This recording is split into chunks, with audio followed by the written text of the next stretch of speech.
The NASCAR Cup Series Verizon 200 at the Brickyard qualifying Sunday morning and the race later in the day. This is the last road course race of the regular season. Kyle Larson or Chase Elliott have won all but one road course race, with Christopher Bell winning at the Daytona road course. Do you believe the additional road course races have done much to shake up the season? I believe so. A lot of fans have liked it because a lot of fans have asked for more road courses, so it has been a shake up of the season. It should be interesting to see, how the race progresses tomorrow, especially with qualifying being in the morning and then racing in the afternoon. First time that the Cup Series has raced there. I know the Xfinity Series has raced there, so you could, when it comes to predictions, you could have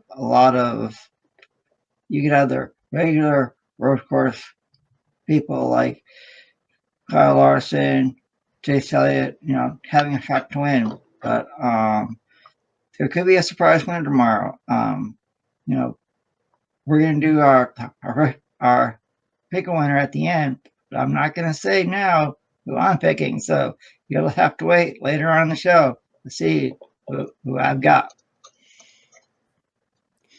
Well, I think it's certainly gotten people talking. All the chatter on Twitter this weekend has been people, I think, finally coming to the realization that the Brickyard 400, as we know it, is no more. And I think people have the nostalgia factor kicking in for them.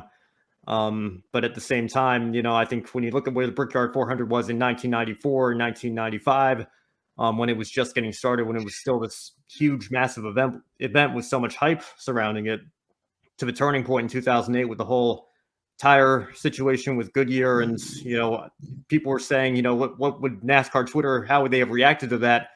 I don't know. That race had so many restarts that maybe it would have been the perfect race for NASCAR fans today. At least the 8 out of 10 that I hear like stage racing. All the restarts. You couldn't have asked for a better race. But I think when you look at the Brickyard 400 in particular, the race kind of did lose its luster. It was time for something to change, something to bring the Indianapolis Motor Speedway and NASCAR's relationship back up where it belongs. And this is certainly an attempt at doing something different. So, I want to see how it plays out today. I thought the Xfinity race on the road course last year was very good.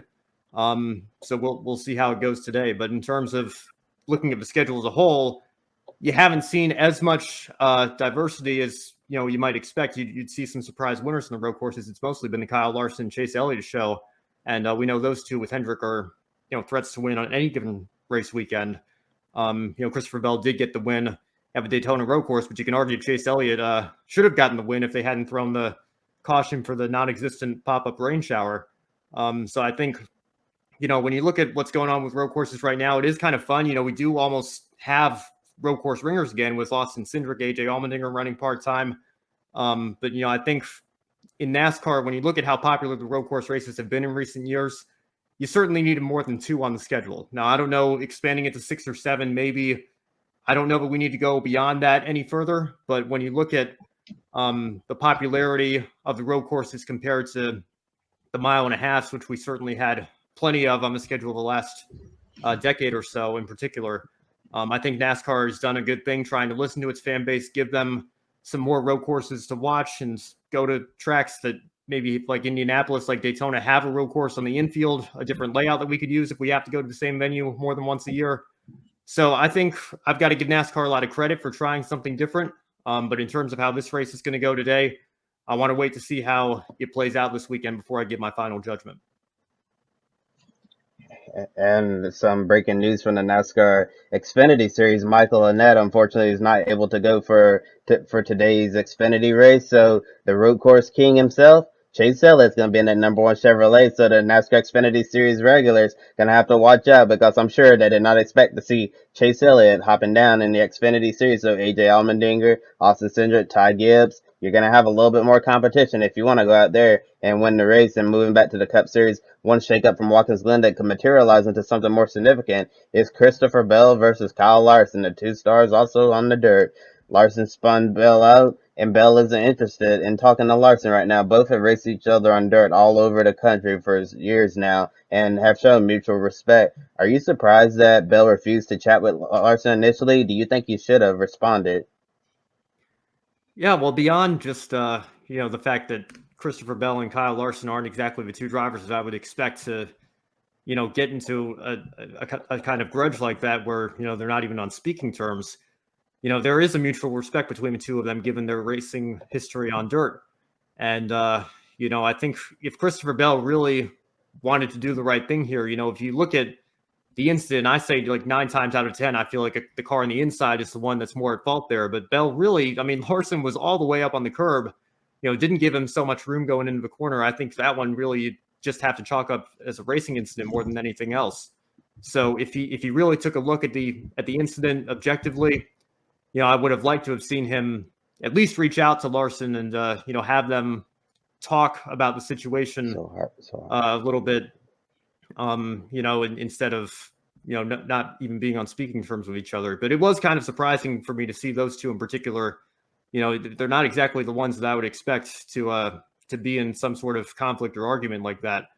So it'll be interesting to follow. We'll see where it goes. Like I said, Christopher Bell's the only non-Hendrick driver to win on a road course this season. He was running strong at Watkins Glen last week, so maybe we'll see a new chapter in the rivalry develop tomorrow. I have to agree with you, Ben.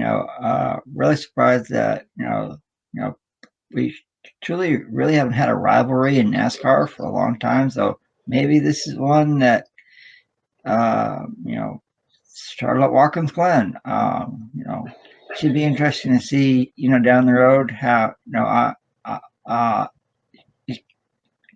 for me it should be interesting to see down the road how this rivalry intensifies or maybe dies down. But two people who have a lot of success in NASCAR and also on the dirt. So if Christopher Bell and Kyle Larson are on racing on the dirt, you don't think there could be some rivalry implications there? Should be interesting to see throughout the rest of the year how these two drivers interact with each other on the track and off the track. And while we're talking about Kyle Larson, ironically, as we have 20 minutes remaining in practice, he's the fastest right now on IMS road course. And for all the viewers unaware of what Kyle Larson's been up to this week, he's pulling double duty, traveling back and forth between Indianapolis and Knoxville, Iowa, because he's running the Knoxville Nationals in the sprint car. And after today's session, Kyle Larson plans to fly back to Knoxville for the events at Knoxville. So Kyle Larson's definitely been busy. I'm sure he's short on sleep, but still hops in that number 5 Chevrolet every week, and he's ready to go. Doesn't look like he's been busy doing anything else. And tomorrow we'll have stages as usual, so we'll likely see similar strategies like we saw at Watkins Glen last week. Pit before the end of the stage and gain track position. Does it put less pressure on getting a top starting position, or do we anticipate a wild race or another race with little to no cautions besides the stage breaks? I think it'll be a wild race tomorrow because it'll be the first time that the Cup Series has raced on the road course at IMS. Even though some of the drivers have experience running there in the Xfinity race, I expect to see a lot of craziness. Because overall, I think the Hendrick drivers, Chase Elliott and Kyle Larson, will be the overall drivers to beat tomorrow. But like you've heard me say in the past, anything can happen, will happen in NASCAR. So it should be interesting to see how everything happens tomorrow at the IMS road course.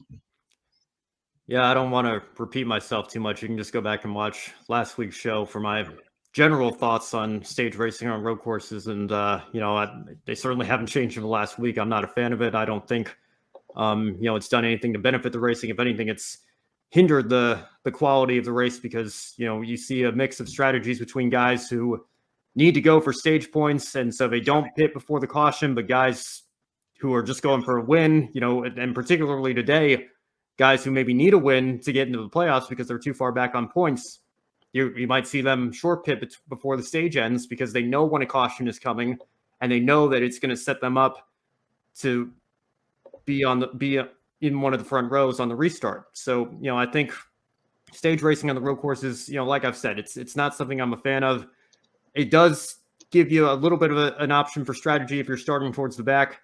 But I don't know. I don't really want to keep going on this one because, people know where I stand on it, and it's just not something I'm a fan of. And for Pick a Winner, please be sure to share your picks with us down in the chat below at 9 a.m. Eastern Time, qualified on CNBC Sunday morning, and later on the day, 1 p.m. Eastern. Yes, I said that, 1 p.m. Eastern Time. Finally, an early race start for the NASCAR Cup Series. The green flag is going to drop on NBC. Don't be an anonymous investor.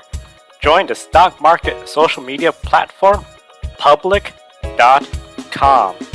Invest any amount of money and share with friends and new friends.